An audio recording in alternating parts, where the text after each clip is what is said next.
Good day, everyone, and welcome to the special interview with a distinguished personality that I have in the studio this afternoon. We're going to be talking about Nigeria. There are so many challenges bedeviling Nigeria today. Many people will define the entity called Nigeria in different way, depending on how they understand it. But one thing is that Nigeria is being confronted with many challenges, and so many people will argue that at this point we are at a talking point. We are talking because we're in search of solution to the myriads of problems confronting Nigeria. Many people will argue that other developed countries of the world have been where Nigeria is today, but the question is, how did these countries solve their own problems in order for them to be what they are today? And so we're going to be looking at sundry issues on the program. On the front burner of national discourse today across the country is the issue of restructuring. Now, last week Thursday, landmark judgment was given by the Supreme Court, which is already questioning the concept of restructuring, which many people have advocated. And so I have with me this morning, this afternoon, this evening, a distinguished personality, a Nigerian who loves his fatherland, Dr. Bolaji Akinyemi. Thank you so much. Welcome to the program. Oh, pleasure mine to be with you, and thank you for having me. Okay, so if you look at Nigeria today, with the way things are, what comes to your mind?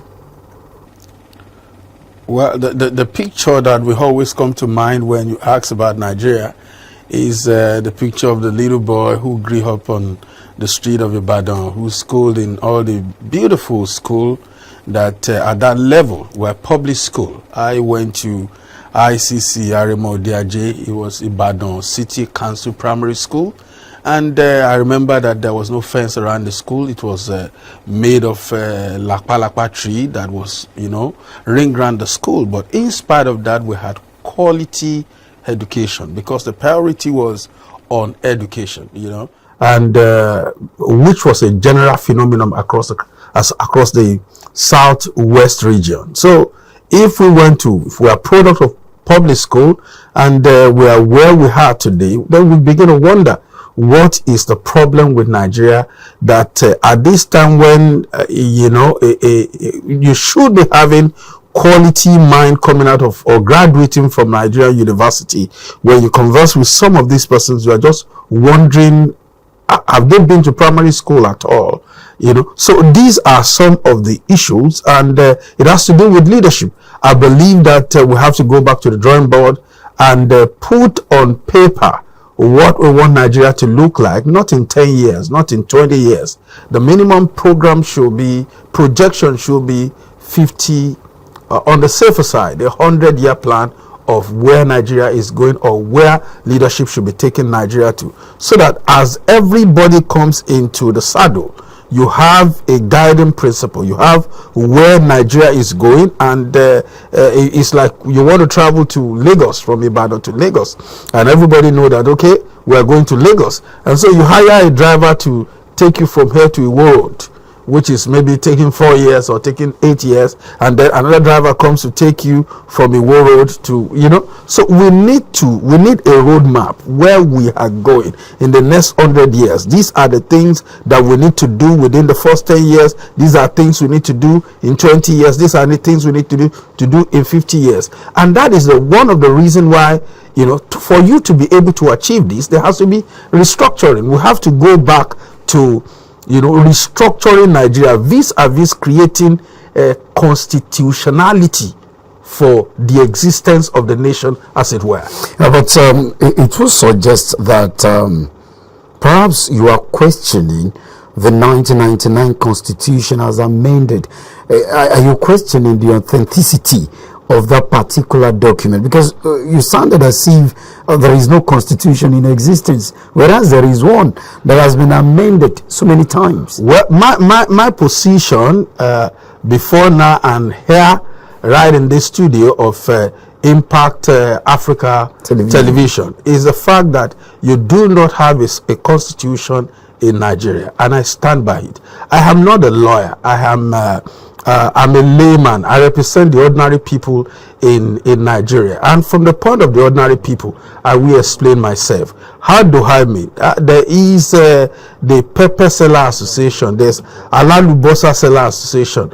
Each of these associations have document of union. They have chronicles that they sat down together and said, okay, the Alalubosa Union of Ojaoba in Ibadan, how are we going to do our union? Everybody brought ideas. They pitched those ideas together and came up with a working constitution to determine that, okay, there will be president or there will be chairman, and this will be the tenure of, and they agreed together and say, okay, this is the constitution of this association. Before you can have a constitution, it must not be imposed.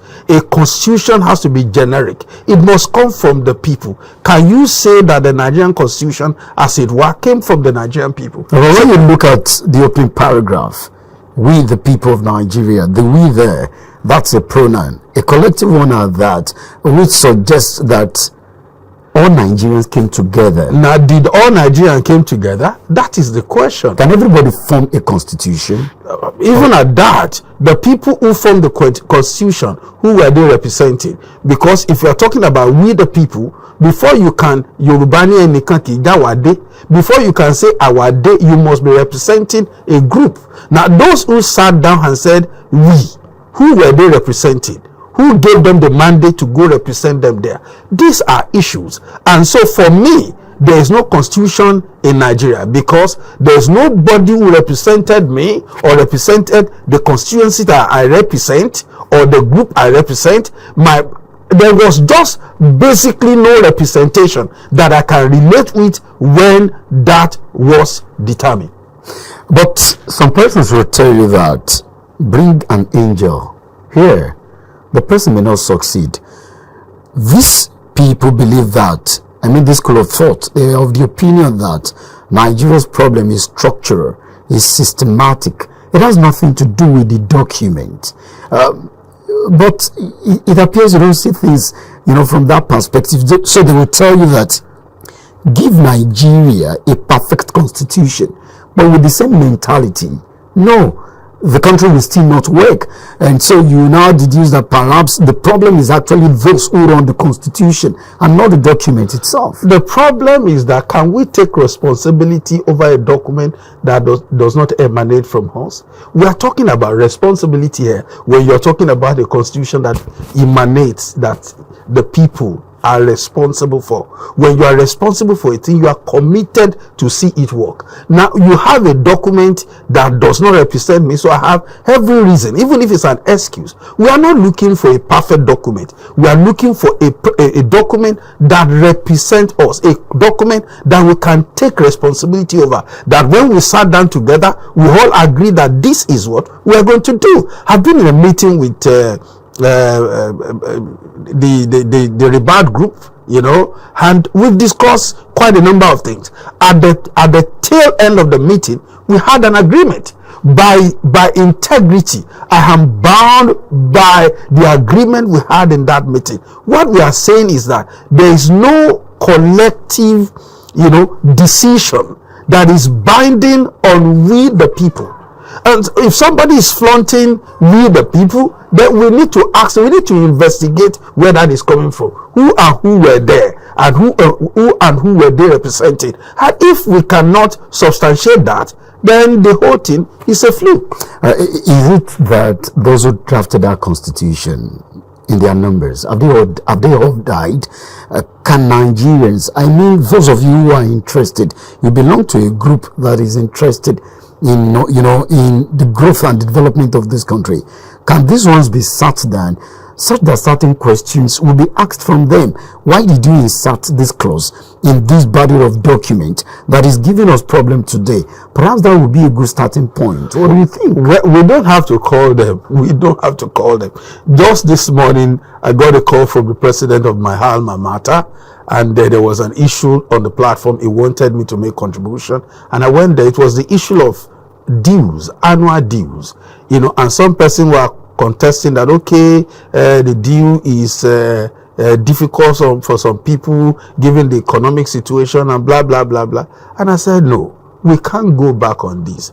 In 2021, we all sat down together and decided that this is going to be the new deal, irrespective of the condition of an individual. It's not that I also have the money, but if you have sat down with some people and agreed that, okay, we have an association and this will be our obligation to this association. We have a country. What is our obligation to that country? Have we decided? Have we agreed? If we have not agreed, and then somebody sat down somewhere and said, we the people, it doesn't include me.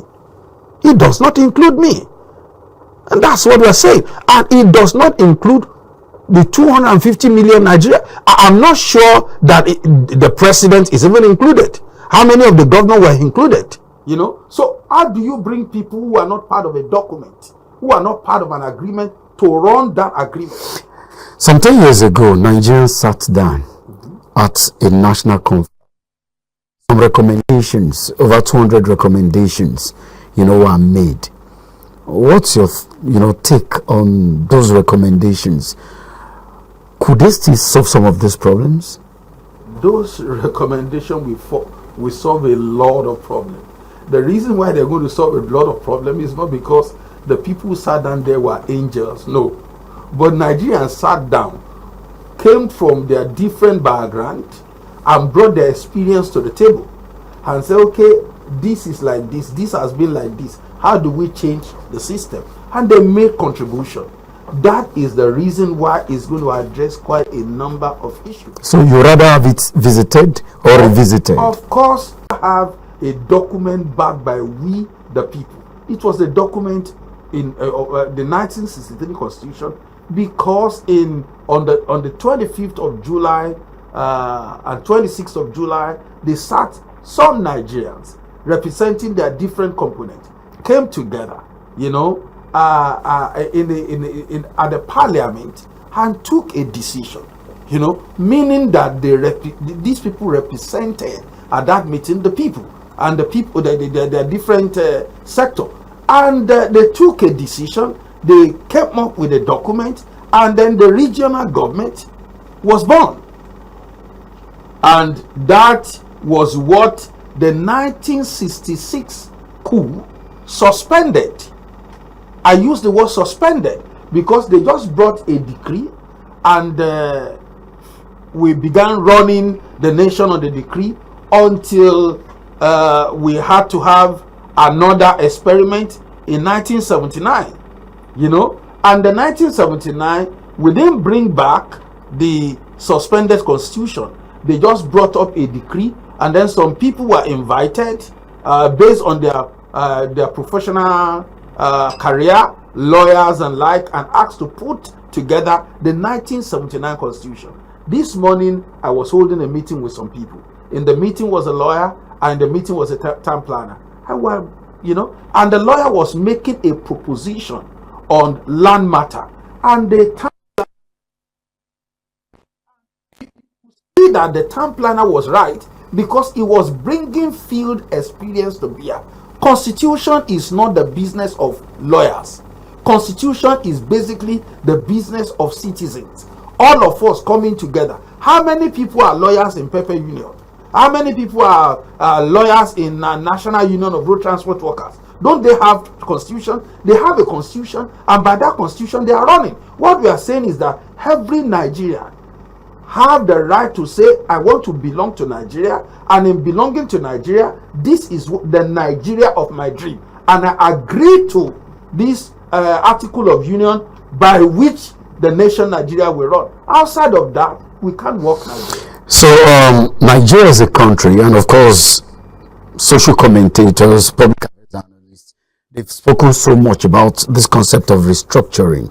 For about 8 years, Muhammadu Buhari, the former president, said he does not understand. I wouldn't know if today he's come to terms with, the concept of restructuring, which Nigerians, are clamoring for. But as at that time, when he heard sway, he denied knowledge of the concept of restructuring. He said he didn't understand.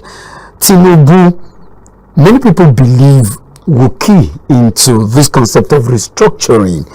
But many people believe that his own model is totally different. He has expressed commitment to it. But when you look at the ways by and through which some things are being introduced, Nigerians are confused. For instance, the last Thursday's Supreme Court judgment, the interpretation some persons are giving to it is the fact that, oh, we now have another, model of restructuring. What will you say about that? You see, what the pronouncement on Thursday last week does not relate to restructuring. Really? That is not the way to restructure a country.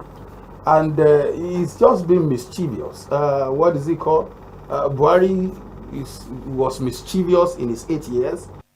The document by which they are running, section 162, subsection 6, 7, and 8, expressly stated who the money must go to. Now if the court is now ruling that the money should go to the person that is not stated in the constitution or in the document which they are running, their own running paper, it's a problem. So there is a contradiction. So there's a need for us to sit down and rediscuss Nigeria. Okay, so you talked about the fact that what Nigeria needs is a people's constitution. But I can tell you, research has shown that the number of Nigerians that are celebrating that judgment are more than those of you that are critical of it. Now, how many people in Nigeria even know what they want? You see, thank God for the sage, Chief Obafemi Awolowo, who made education the priority of the Southwest and gave Southwest the edge over many regions. Growing up, you see old people who will open the Iwe Yoruba and be reading and get to know what the issues are. Now, these people don't know. They just believe, okay, the money will now be given to our local government chairman. Bumole chairman, his house is not far from our house, and so I can always go there, because they think the money is for sharing. These are the problem. The people are not truly and thoroughly educated on what the money is meant for. This money is meant for development. And let me let you know that the reason why we have problem in Nigeria is not because of who is taking the money. It is because there's no constitution in the first place. There's no responsibility. There's no accountability. There's no transparency. So changing money from the hand of one thief to another thief make no difference until we can hold people accountable. Who does it matter who keeps the money? These are the issues. When you say, okay, the president is stealing your money, let the governor keep the money. The governor are not keeping the money. They are stealing the money. We say, okay, let's give it to the local government chairman. Maybe the next thing we are going to be asking for is something that will enable the councillor to hold the post. Just because people are not responsible. You still don't believe that there is constitution in Nigeria. But I'm just wondering, since 1999, when this country returned to democracy, could Nigeria have been living in pretense? Now, when you want to talk about certain things, those in power will make recourse to the same constitution. But when it gets to certain things, you got to hear that the constitution is faulty. What are we actually practicing? How will you describe this system of government? Are there families living in pretense or not? There are husbands who did not pay dowry over their wives, and the wife is with them and they are sleeping with her, and year after year they're having children. Do you call that marriage? In general terms, you say, okay, the man is married too. But when the chiefs are down, legally speaking, when things happen and they are to be claimed, can the woman make claim, regarding that union that has no certificate, no witness? The father of the woman did not collect any dowry on her, did not give her a hand in marriage. That is the state of Nigeria. It's a forced marriage. We have no claim. And that is why we've been living the way we are living. What we are saying now is that there has to be a proper marriage. Let all the region come and marry the husband, the big man, call Nigeria, a multiple wife, and let him take the responsibility at catering for all the wives and children. That is what we are saying. Yeah, but when you look at when Nigeria actually practiced regionalism, in terms of population, this country wasn't this large.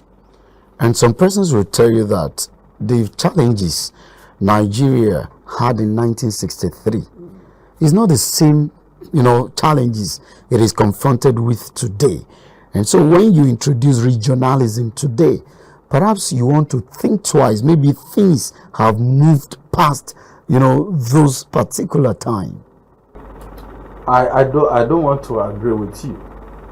I don't want to agree with you that things have moved past regionalism. Under regionalism, under regional system of government, we had the first television house in Africa. Under regionalism, we had universities, in Nigeria. Under regionalism, we have development, we have the cocoa board, under regionalism, the palm oil production in Nigeria soared, and then Nigeria was the highest producer of palm oil. Under regionalism, we had corporations across the country. But in all honesty, were those things achieved because of the system of government or because the leaders were accountable? You had honest people in power. You see, you cannot excuse competition. I was talking to somebody in the vehicle coming. I said, I am from a family where you have very strong sibling rivalry, and somehow have wisdom on how to devise it to the benefit of the larger family. Those who are rivalry with me, all I need to do is, when somebody wants to do something, I say, okay, I'm planning to give that person 500,000. And then you see that those who have rivalry with me will have given the person 1 million before my 500,000 will get there. So when the person comes in and says, Egbomi Lagbada just gave me 1 million, I say, thank God. Now they will not know. What I am saying is that the competition to outdo each other gave us the mileage of development that we had. The southeast and southwest were at competition. Both regions at that time were the most developed, the fastest developing region in the world because of the competition. And you cannot say that the north did not develop even at that time. The pyramid, the granite pyramid in the north were there. The university was being built. Advancement was being made because there was this competitive nature. This unitary system of government where everybody wait till the end of the month to go and collect peanuts is the reason why we are not growing. We need to take control of our resources and determine our growth as a region, and of course have a roadmap for us together as a country. United Arab Emirates adopted the constitution that the military suspended in Nigeria in 1966. Now look at the development in United Arab Emirates. The entire world wants to go there for holiday. There's no oil in Dubai. There's oil in Abu Dhabi. Now Dubai is not looking at the oil in Abu Dhabi. Dubai had decided to make their money from tourism and trade, and they have built facility that is quite seductive for anybody anywhere in the world to want to come to the place.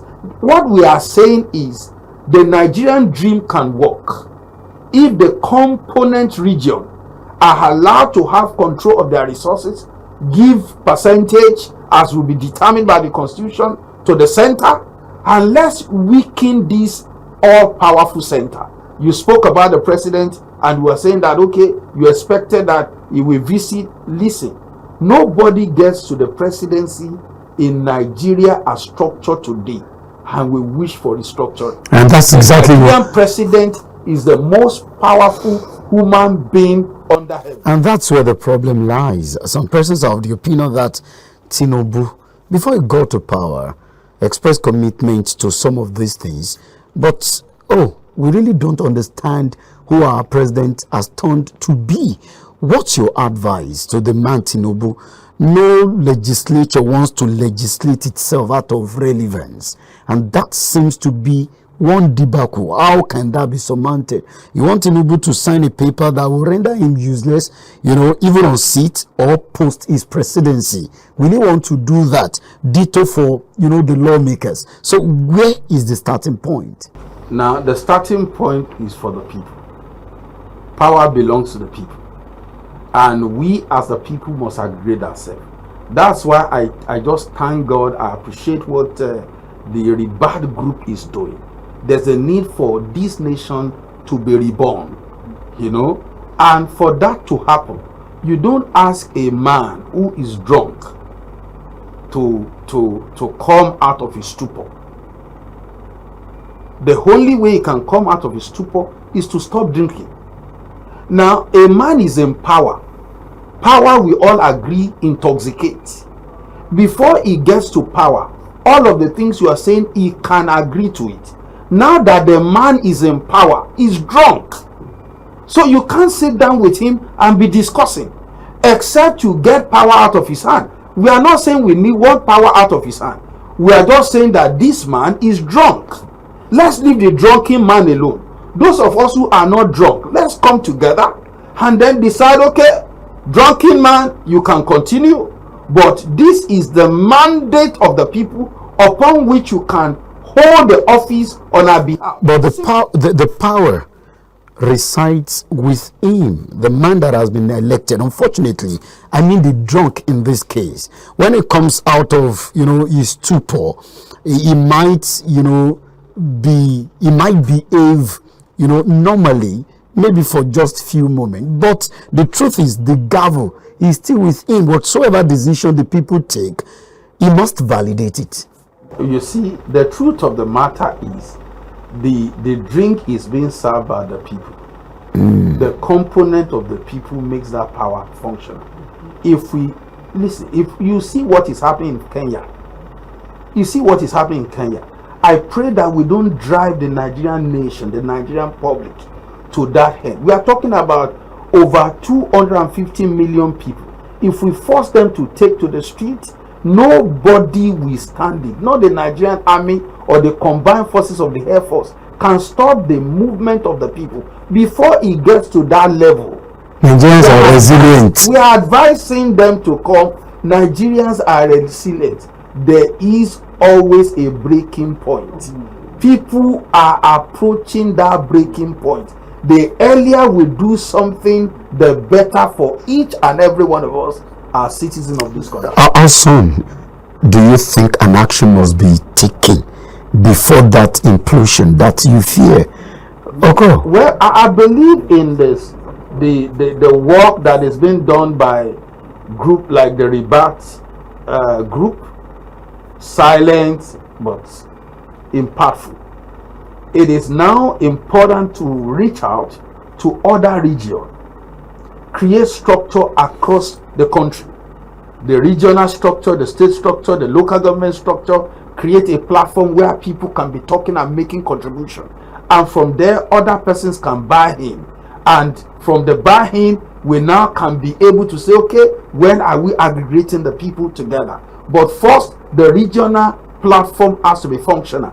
People must sit down together as a Yoruba nation. People must sit down together as Igbo people. People must sit down together as the Ijaw nation and decide how they want to live and exist within the big component called Nigeria. And once that is done, we can take it off from there. Are you in any way related to Professor Bolaji Akinyemi? Not in any way. Baba is from Ilesha. I'm from Abeokuta. But I am the one that is troubling his name. Thank you so much, Dr. Bolaji Akinyemi, for your time on the program.